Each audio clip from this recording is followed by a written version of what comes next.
everyone and welcome back to Habib's English Academy। आज का हमारा टॉपिक है ह्यूमन मेमोरी के बारे में। इंसानी दिमाग, इंसानी याददाश्त के बारे में आज हम पढ़ने वाले हैं कि इंसानी याददाश्त क्या होती है। याददाश्त को अगर हम सिंपल लफ्ज़ों में देखें तो याददाश्त ये होती है कि हम किसी चीज़ को याद रख सकें और कोई चीज़ जो पहले हुई थी या कुछ देर पहले हुई है उस चीज़ को हम अपने लफ्ज़ों में बयान कर सकें या उसे स्केच कर सकें, बना सकें, ड्रॉ कर सकें, या कोई सी भी चीज़ जो पहले हुई उसे अभी आप रिपीट कर सकें, उसे याददाश्त कहते हैं और वे आपके माइंड में महफूज हो, उसे मेमोरी कहते हैं। साइंटिफिकली मेमोरी को अंडरस्टैंड किया गया है, साइंटिफिकली मेमोरी को समझने की कोशिश की गई है, उसके बारे में कुछ थ्योरीज बनाई गई हैं कि ह्यूमन मेमोरी क्या होती है और उसकी कौन कौन सी शाखें होती हैं या सेक्शंस होते हैं। आज हम ह्यूमन मेमोरी को इस तरह से डिस्कस करने जा रहे हैं कि पहले उसका इंट्रोडक्शन और फिर 3 किस्म की मेमोरीज हम डिस्कस करेंगे। कितने किस्म की?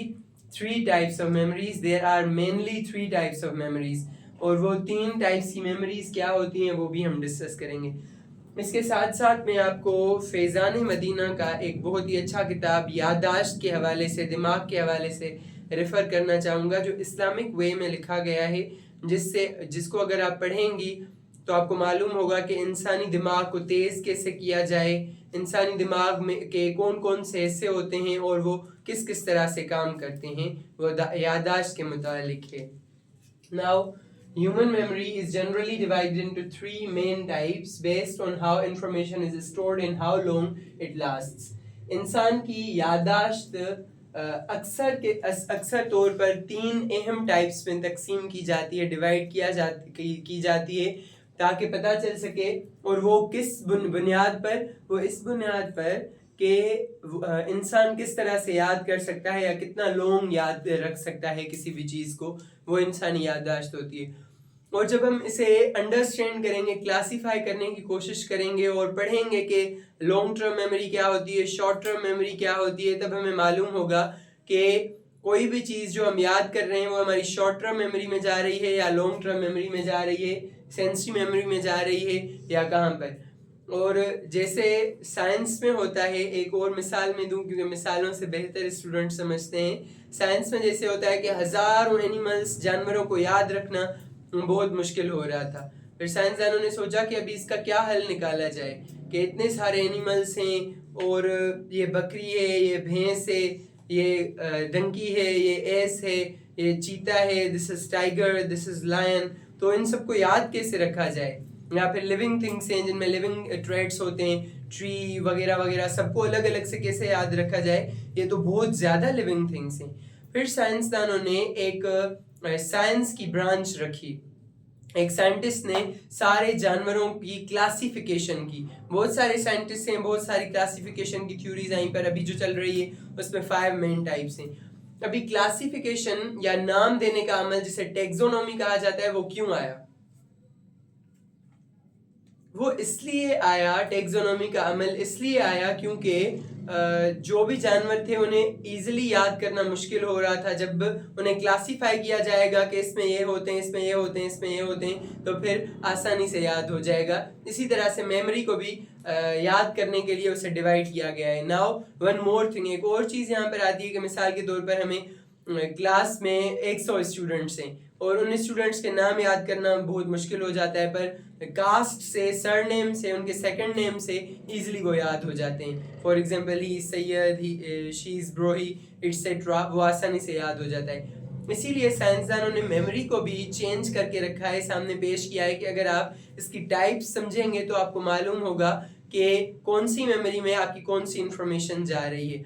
ब्रेन के भी कुछ पार्ट्स होते हैं लाइक हाइपोथैलेमस, सेरिबेलम, सेरी और मेडुला ओब्लोंगेटा, एंड ये डिफरेंट पार्ट्स ब्रेन के हमारे ब्रेन में होते हैं जो मेमोरी को हैंडल करते हैं, हमारी मूवमेंट को, सेंसरी नर्व्स को, मोटर न्यूरॉन्स को, मोटर नर्व्स को मूव करने में मदद देते हैं, जो भी हमारी नर्व्स होती हैं। नाउ इंसानी मेमोरी को तकसीम, क्लासीफाई किस बुनियाद पर किया गया है कि वो किस तरह से इंफॉर्मेशन को याद रख सकते हैं और कितनी देर तक याद रख सकते हैं, इस बुनियाद पर किया गया है। और जैसे एनिमल्स को सिमिलैरिटीज और डिफरेंसेस की बुनियाद पर तकसीम किया गया है। नंबर 1, सेंसरी मेमोरी, सेंस से रिलेटेड। सेंस हमारी हिस्सें होती हैं, like the sense of site, देखने का सेंस, सेंस ऑफ स्मेल, सूंघने का अमल वगैरह वगैरह। हिस्स सेंसरी मेमोरी, पहली सेंस की मेमोरीज होती है हमारी, जो भी हिस्से हैं, smell, taste, sight, touch, ETC. Iconic, अभी सेंसरी मेमोरी में दो किस्म की मेमोरीज होती हैं, एक होती है आइकॉनिक। आइकॉनिक यानी कि विजुअल, जो हम देख सकते हैं। मिसाल के तौर पर हमने देखा कि सामने गाड़ी जा रही है, कुछ टाइम के लिए याद होगा। आइकॉनिक या विजुअल मेमोरी का एक और मिसाल मिसाल के तौर पर हमारे सामने एक बहुत बड़ा हजूम खड़ा है, दूसरी साइड से दूसरा खड़ा है, 1 सेकंड के लिए हमने ऐसे देखा, 1 सेकंड के लिए इसको देखा, तो वो हमें फॉर प्रोसेसिंग, सिर्फ समझने के लिए काम देगी कि कोई हजूम खड़ा है, बस वो हमने समझा एंड दैट्स इट, खत्म। आइकॉनिक विजुअल, ये फर्स्ट टाइप है सेंसरी मेमोरी का, सेंसेस के थ्रू जो हम मेमोरी लेते हैं। अभी ये तो विजुअल हो गई कि हमने एक ग्रुप को देखा, लोगों का मजमुआ है जो हमने देखा, प्रोसेस किया, सिर्फ समझा और बस वहां पर हम भूल गए, मतलब ज्यादा उससे कोई काम नहीं लिया। और दूसरी होती है इकोइक, ऑडिटरी, इको वाली मेमोरी। इको यानी कि जो आवाज वापस आती है, और ऑडिटरी माना आवाज वाली। अभी ऑडियो वाली या इकोइक मेमोरी सेंसरी मेमोरी में आती है, और वो चीज जो हम सुनते हैं, अभी आप मुझे सुन रहे हैं, लेक्चर सुन रहे हैं, तो वो आपको चीज समझ में आ रही है, आप उसे उस वक्त प्रोसेस कर रहे हैं, यानी प्रोसेस तक ये मेमोरी खत्म हो गई, और इस मेमोरी को सेंसरी मेमोरी कहा जाता है। Last for only processing, process करने के लिए सिर्फ हमारे माइंड में रहती है। लास्ट माना रहना, रहती है प्रोसेस करने के लिए। अभी प्रोसेस क्या है? प्रोसेस यानी समझना। प्रोसेस लफ्ज को बेहतर तरीके से समझने के लिए मैं आपको सीपीयू का एग्जांपल दूंगा। मिसाल के तौर पर सीपीयू में भी ब्रेन के जैसे ही काम होते हैं। कैसे ब्रेन के जैसे काम होते हैं? मिसाल के तौर पर हमें कोई इंस्ट्रक्शन दी जाती है, जब हमारे टीचर हमें कहते हैं कि आप सब स्टैंड अप, हमने क्या किया? उन्होंने हमें इंस्ट्रक्शन दी, हमने उसे प्रोसेस किया। प्रोसेस माना समझना, प्रोसेस किया और फिर हमने उस पर अमल किया, आउटपुट दिया। टीचर ने इनपुट दिया, यानी हमें कोई चीज इंस्ट्रक्शन दी, हमने उसे प्रोसेस किया, समझा, और फिर हमने आउटपुट दिया। आउटपुट में क्या होगा कि सारे स्टूडेंट्स खड़े हो जाएंगे। ठीक है, ये इस तरह से echoic auditory memory, last for only processing, सिर्फ समझने के लिए ये होती है। नंबर 2 पर है शॉर्ट टर्म मेमोरी, यानी बहुत कम अरसे के लिए, शॉर्ट टर्म से ही पता है, बहुत कम अरसे के लिए याददाश्त, एसटीएम जिसे कहते हैं। और वर्किंग मेमोरी, ये काम वाली मेमोरी होती है, यानी काम करते वक्त वाली memory. 15 to 30 seconds temporary memory, 15 से 30 सेकंड तक ये लास्ट करती है, और ये टेम्पररी होती है, कुछ वक्त के लिए। मिसाल के तौर पर आप कॉल पर बात कर रहे हैं, कॉल पर आपका दोस्त आपको बता रहा है कि फिलहाल नंबर नोट करें, और वो नंबर नोट करते हुए उसने कहा 0315, तो उस वक्त आपको वो याद हो गया और आपने लिखा 0315, फिर उसने कहा 35, फिर आपने 35 लिखा। वो 15 से 30 सेकंड्स तक आपको याद रहेगा, और फिर वो आप भूल जाएंगे। और फिर जब उसने बता दिया होगा तो फिर आप याद करेंगे क्या था, तो याद नहीं होगा क्योंकि आपने वो नोट कर लिया है। तो ये वर्किंग मेमोरी है। अब यहाँ पर एक और चीज बहुत वाजे करने की है कि जो working memory, short term memory है, मिसाल के तौर पर मैंने आपको लेक्चर दिया, ये भी आपके एसटीएम में है, शॉर्ट टर्म मेमोरी में, पर इसको आप लॉन्ग टर्म मेमोरी में भी कन्वर्ट कर सकते हैं। मैं अगर आपको कहूँगी ये वाला सारा लेक्चर लिखें और फिर इसे कल याद करके आना, तो ये आपके लॉन्ग टर्म मेमोरी में हो गया।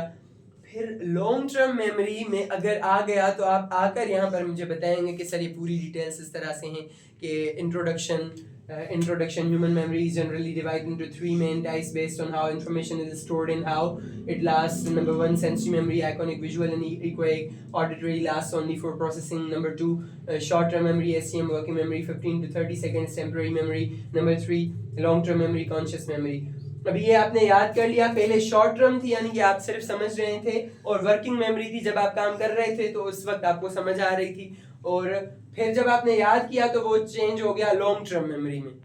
शॉर्ट टर्म से लॉन्ग टर्म मेमोरी में वो आपने कन्वर्ट कर दिया और आपने पूरे टाइम के लिए याद किया। और अभी आती है एक बहुत ही इंपॉर्टेंट और इंटरेस्टिंग और आपके लिए गिफ्ट बात। वो क्या है? वो ये है कि अगर आपने कोई चीज़ याद की है, फॉर एन एग्जाम्पल आप क्लास 5 में पढ़ते हैं और 5 क्लास की सारी फेयर बुक आपने याद कर ली है, और फिर जब आप 6 क्लास में जाएंगे तो भूल जाएंगे।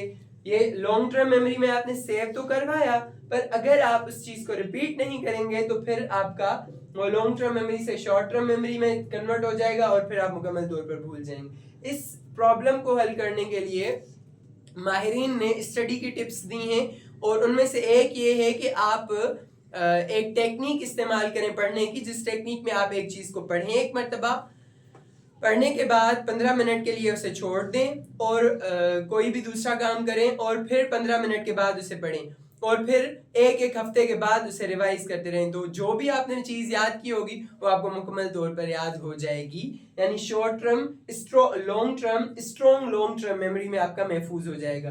तो जो इस लेक्चर से पहले सोचते थे कि मुझे याद नहीं होता, अभी समझ आ गई कि पहले वो शॉर्ट टर्म में था, आपने उसे लॉन्ग टर्म में कन्वर्ट करना चाहा और अभी लॉन्ग टर्म को बरकरार रखने के लिए आपको उसे रिवाइज करना होगा। तो आपका मसला हल। सब स्टूडेंट्स को, हर स्टूडेंट को ये लगता है कि मुझे याद नहीं होता और मुझसे याद नहीं होता, ऐसा नहीं है। लॉन्ग टर्म मेमोरी को आप रिवाइज करेंगे तो वो आपकी मुकम्मल लॉन्ग टर्म मेमोरी में सेव हो जाएगा। जैसे लैंग्वेज होती है, घर में हम सिंधी बोलें तो सिंधी हम मुसलसल बोलते रहते हैं और वो रिपीट होती रहती है और हम नहीं भूलते। फॉर एन एग्जाम्पल, अगर 7 साल का बच्चा जैसे सिंधी आ रही है और वो चला जाए इंग्लैंड में रहने लगे तो उसकी वो लैंग्वेज रिपीट नहीं होगी, जिसकी वजह से वो भूल जाएगा मुकम्मल तौर पर अपनी जो भी मैटरनल लैंग्वेज होगी, क्योंकि वहाँ पर मैटरनल लैंग्वेज यूज ही नहीं होती। यानी कि लॉन्ग टर्म मेमोरी में पहले सेव तो थी पर भूल गया। क्यों भूल गया? क्योंकि उसकी रिविजन नहीं हो रही थी। तो लेसन में किसी भी चीज़ को याद करने में भी इस तरह से, अगर आप ये सोचते हैं कि मैंने तो अकेडमी में इतना पढ़ा था और अभी मैंने टेस्ट दिया है तो मुझे कुछ आ ही नहीं रहा, तो 3 सालों में अगर आपने रिपीट नहीं किया तो कोई भी चीज़ भूल जाते हैं, कोई भी चीज़ आप भूल जाएंगे। आपको रिवाइज करना होगा, रिवाइज नहीं करेंगे तो भले आपने कितने भी अच्छे मार्क्स से पास किया हो, आपकी फर्स्ट पोजीशन आती थी, फिर भी आपका भूल जाएगा, क्योंकि ये मेमोरी का काम ही ऐसा होता है कि जो चीज़ें रिवाइज नहीं होती वो हम भूल जाते हैं। लॉन्ग टर्म मेमोरी को कॉन्शियस मेमोरी या एपिसोडिक मेमोरी भी कहा जाता है।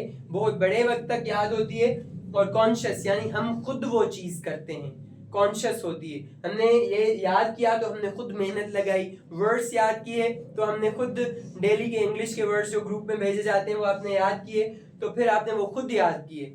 आपने जनरल नॉलेज याद की, वो आपने खुद याद की, उसे कोशिश की आपने कि खुद वो याद हो, और ये कॉन्शियस है यानी कि आप खुद करेंगे, ठीक है।